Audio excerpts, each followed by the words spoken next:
Chasing ghosts, understanding the phrase. Hello everyone, and welcome to our English language learning series. Today, we're diving into an interesting English phrase, chasing ghosts. This idiom may sound mysterious at first, but it's actually used quite commonly in everyday English.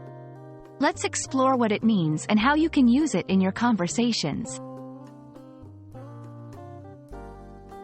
Chasing ghosts is an idiomatic expression in English. It's used to describe a situation where someone is spending time and energy on a task that is unnecessary or impossible to achieve. The idea is that, like ghosts, the goals or results they're pursuing are not real or attainable. This phrase often implies a sense of futility or wasted effort. The phrase, chasing ghosts, likely comes from the idea that ghosts are elusive and intangible.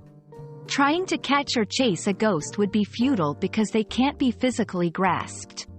This expression has been adopted in various contexts, from personal pursuits to business and technology, to describe efforts that are seen as unproductive or without a meaningful outcome.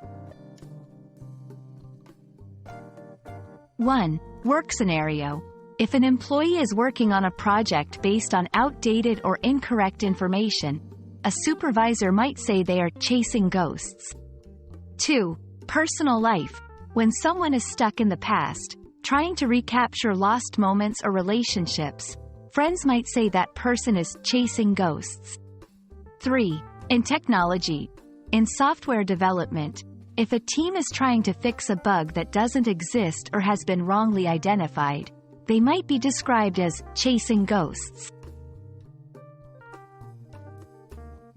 In conversations, you can use chasing ghosts to advise someone against pursuing unrealistic goals or to describe your own realization that you've been pursuing something unattainable. In writing, this phrase can add a creative flair to your writing, especially when describing situations of futile efforts or misguided pursuits. Chasing ghosts is a vivid and expressive phrase in the English language that beautifully captures the essence of pursuing something unattainable. We hope this video helps you understand and use this phrase in your daily English conversations. Remember, learning idioms is a great way to enrich your language skills and sound more like a native speaker. Happy learning, and see you in our next video.